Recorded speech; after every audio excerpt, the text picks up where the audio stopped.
This channel does not promote any violent, harmful, or illegal activities. All content provided by this channel is meant for an educational purpose only.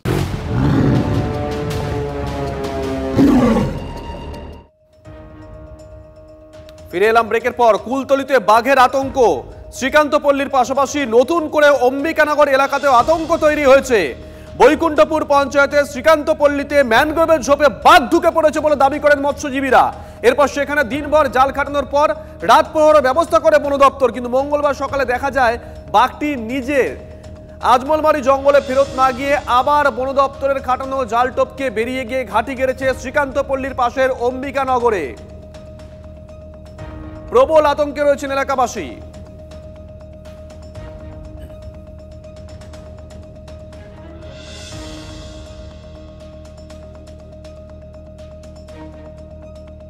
বাঘিনী জিনাতকে বাগে আনতে রীতিমতন কালঘাম ছুটেছিল বন দপ্তরের। সেই কাহিনী শেষ হতে না হতেই ফের বাঘের আতঙ্ক।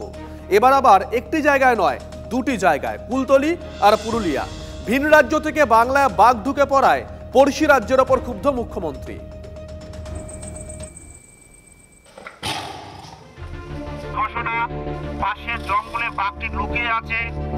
পড়শি রাজ্য থেকে আবার বাঘ ঢুকে পড়েছে বাংলায়। পুরুলিয়া সীমানায় ফের বাঘের আতঙ্ক, নজরদারি বন দফতরের। জিনাতের মতো গলায় রেডিও কলার না থাকায় এই বাঘকে ঘিরে রীতিমতো হুলস্থুল কাণ্ড ঝাড়খণ্ডের পূর্ব প্রান্তে। ভিন রাজ্য থেকে বারবার বাঘ ঢুকে পড়ায় পড়শি রাজ্যের ওপর ক্ষুব্ধ মুখ্যমন্ত্রী।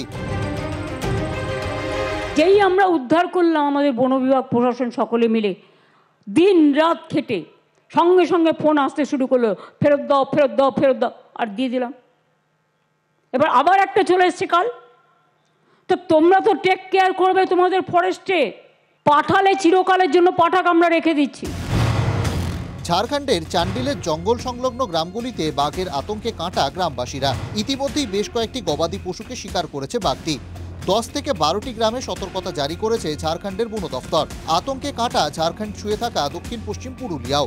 গলায় রেডিও কলার না থাকায় বাঘের সন্ধান পায়নি বন দফতর, শুধুই মিলেছে বাঘের পায়ের ছাপ। এখনও বন দফতরের ক্যামেরায় বাঘের ছবি ধরা পড়েনি। এখন ঝাড়খণ্ডের সঙ্গে পুরুলিয়া রেঞ্জগুলিও যুক্ত, ফলে উদ্বিগ্ন পুরুলিয়ার বন বিভাগও। বাঘমুন্ডি বলরামপুর বনাঞ্চলে রেড অ্যালার্ট জারি করা হয়েছে। ঝাড়খণ্ডের ব্যাঘ্র বিশেষজ্ঞদের মতে সম্ভবত বাঘটি পালাওমো জঙ্গল থেকে এসেছে। আমাদের মতো নরমাল রুটিন পেট্রোলিং মনিটরিং যা আছে আমরা করছি। যদি বাঘ সে মুভ করতেই পারে, সে যদি চলে আসে তখন আমরা আবার সেভাবে ব্যবস্থা নিই। जो पगमार्क देखा गया है वो साधारण हो सकता है, बाघ हो सकता है या तेंदुआ भी हो सकता है। अभी तक हम लोग का कोई विजिबिलिटी अभी तक मिला नहीं है। विजिबिलिटी के लिए अब ट्रिपिंग किया जा रहा है। गांव का सब आदमी को जागरूकता किया जा रहा है। सुबह को घर से जल्दी ना निकले, रात को भी घर से बाहर ना निकले।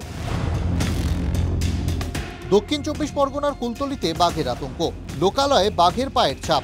আতঙ্ক কুলতলির মইপিট বৈকুণ্ঠপুরে। সোমবার সকালে গ্রামের দিকে থাকা নদী বাঁধ বরাবর বাঘের পায়ের ছাপ দেখতে পান মৎস্যজীবীরা। মুহূর্তে আতঙ্ক ছড়ায় এলাকায়। খবর পেয়ে ঘটনাস্থলে পৌঁছন পুলিশ ও বন দফতরের কর্মীরা। জাল দিয়ে ঘেরা হয় এলাকাও। যারা ওই কাঁকড়া ধরতে গিয়েছিল তারা দেখতে পেয়েছে, দেখে এবার গ্রামবাসীকে খবর দিয়েছে। আমরা বর্তমানে এখন পুলিশ এবং ফরেস্টার এসছে, ওরা জাল ঘিরেছে। অনেকখানি ভয়ে আছে। কি চাইছেন আপনারা? যে অন্তত বাঘটা এলাকার থেকে অন্তত যাতে সরে যায়, গভীর জঙ্গলের দিকে যদি চলে যায়। এদিকে বাঘের পর এবার হাতির আতঙ্ক পুরুলিয়ায়। বান্দোয়ানের জঙ্গলে বাচ্চা সহ হাতির একটি দল। পুরুলিয়ার রাইকার জঙ্গল সংলগ্ন আসানপানি এলাকায় হাতির আতঙ্কে ঘুম ছুটেছে স্থানীয়দের। এলাকায় বন দফতরের মাইকিং, জঙ্গলের রাস্তা এড়িয়ে চলার বার্তা দিয়ে সতর্ক করছেন বনকর্মীরা। Bureau report, TV9 Bangla. এদিকে বাঘ নিয়ে মুখ্যমন্ত্রীর অভিযোগের পাল্টা জবাব দিয়েছেন রাজ্য বিধানসভার বিরোধী দলনেতা। কি বলেছেন শুভেন্দু অধিকারী, শুনুন। বাঘ কখনো ছেড়ে দেওয়া যায় না। মুখ্যমন্ত্রী অনেকবারই এই ফাউল টক করেন। আমি মুখ্যমন্ত্রীকে বলবো, রেসপন্সিবল চেয়ার, 3 বারের মুখ্যমন্ত্রী, আপনি কান দিয়ে দরকার দেখবেন না, আপনি চোখ দিয়ে দেখুন। এবং আপনার কাছ থেকে মানুষ এই ধরনের কথা আশা করে না। আপনার অনেক বয়সও হয়েছে, 70 ঊর্ধ্ব হয়ে গেছেন। আপনি এই ধরনের কথা বললে হাসে। আমরা আপনার বিরোধী, কিন্তু আফটার অল আমরা পশ্চিমবঙ্গের নাগরিক। পশ্চিমবঙ্গের মুখ্যমন্ত্রীকে নিয়ে যদি উড়িষ্যার লোক খিল্লি করে যে আমরা বাঘ ছেড়ে দিচ্ছি, এটা আমাদের পশ্চিমবঙ্গবাসী হিসেবে গায়ে লাগে। এদিকে পুরীতে ড্রোন দেখে চাঞ্চল্য ছড়ালো। নো ফ্লাইং জোন, তারপরও পুরীর জগন্নাথ মন্দিরে সন্দেহজনক ড্রোন উঠতে দেখা গেছে, যা দেখে অস্বস্তিতে ওড়িশা প্রশাসন। তারা অবশ্য ইতিমধ্যেই তদন্ত শুরু করে দিয়েছে।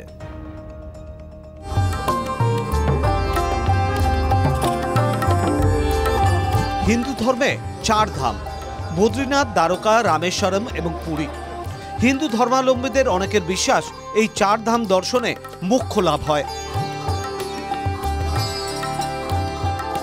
সমুদ্র তীরে পুরীর জগন্নাথ মন্দিরকে ঘিরে নানান গল্প রয়েছে। অনেকে বলেন জগন্নাথ দেবের মন্দিরের উপর দিয়ে কোনো পাখি ওড়ে না, কারণ শ্রীবিষ্ণুর বাহন গরুর পুরীর জগন্নাথ মন্দির রক্ষা করেন। যেহেতু পক্ষীরাজ গরুর পাখিদের রাজা, তাই অন্য পাখিরা মন্দিরের উপর দিয়ে যেতে ভয় পায়। কিন্তু সেই জগন্নাথ মন্দিরের চূড়ার উপর দিয়ে পাখি উড়ল। এই পাখি অবশ্য যান্ত্রিক। রবিবার ভোর 4:10 পুণ্যার্থীরা পুজো দেওয়ার জন্য একটু একটু করে মন্দির চত্বরে ভিড় করছেন। আচমকা তাদের চোখ আটকে যায় জগন্নাথ মন্দিরের চূড়ায়।